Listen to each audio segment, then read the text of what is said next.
आ चुका है, यानी हम इसको इंटेलेक्चुअल प्रॉपर्टी के तौर पर इसको पेटेंट कर चुके हैं, ये पब्लिश हो चुका है।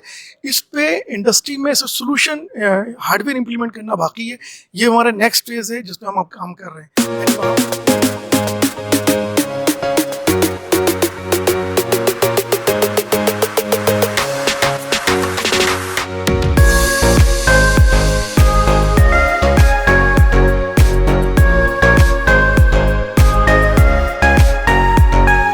मोइन साहब, थैंक यू वेरी मच, आपने हमें टाइम दिया। आज जो कॉन्फ्रेंस हो रही है ऑक्यूपेशनल हेल्थ एंड सेफ्टी के ऊपर, उसमें आपका क्या पेपर है उसके ऊपर? बिस्मिल्लाहिर्रहमानिर्रहीम। सबसे पहले मैं शुक्रिया अदा करता हूँ आपने मौका दिया बात करने का।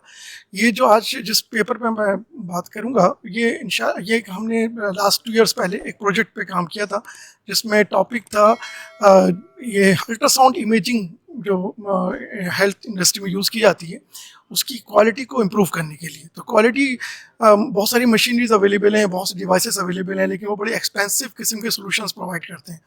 एआई के बेस पर लो कॉस्ट और इफेक्टिव सॉल्यूशन डिज़ाइन करने के लिए हमने ये प्रोजेक्ट किया था। उसमें हमने डीप लर्निंग जो आजकल एआई का टूल है हमने यूज़ किया, और कुछ इस तरह की सिग्नल प्रोसेसिंग टेक्निक्स को यूज़ करते हुए उसकी रेजोल्यूशन क्वालिटी अच्छी की। स्पेकल डिनॉइजिंग एक प्रोसेस है जो कि अल्ट्रासाउंड इमेजिंग में यूज़ किया था, वो हमने यूज़ की। इन सब के ज़रिए से जो ओवरऑल अल्ट्रासाउंड इमेजिंग क्वालिटी है उसको इम्प्रूव करने की कोशिश की हमने। तो इस पर हमारा एक रिसर्च पेपर पब्लिश हुआ है, एक इंटेलेक्चुअल प्रॉपर्टी को पेटेंट भी हमने किया है। ये अब आपका मार्केट में आ गया है या अभी ये बिल्कुल? जी, ये मार्केट में आ चुका है, यानी हम इसको इंटेलेक्चुअल प्रॉपर्टी के तौर पर इसको पेटेंट कर चुके हैं, ये पब्लिश हो चुका है। इस पे इंडस्ट्री में सोल्यूशन हार्डवेयर इंप्लीमेंट करना बाकी है।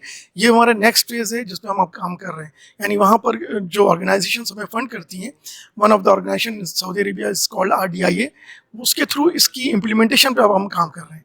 यानी फर्स्ट फेज पे हमने इसकी इंटेलेक्चुअल प्रॉपर्टी पेटेंट की थी, अब इसको हार्डवेयर इंप्लीमेंट कर रहे हैं।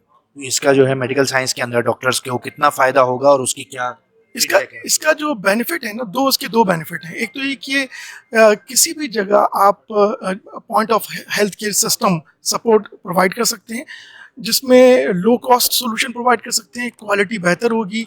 जो एक्सपेंसिव इक्विपमेंट्स और डिवाइसेस थे उसका ये निमुल बदल हो सकता है। सेकेंडली ये कि जो एक्सपर्ट्स हैं, मेडिकल एक्सपर्ट्स हैं, उसको ये फैसिलिटेट करेगा। यानी एक हमें डॉक्टर को कोई डिसीजन लेना हो तो इस सॉफ्टवेयर के थ्रू वो उसको फैसिलिटेट करेगा, उसको प्रिडिक्टिव सॉल्यूशंस प्रोवाइड करेगा। तो ये इसके बेनिफिट्स हैं। Thank you very much sir.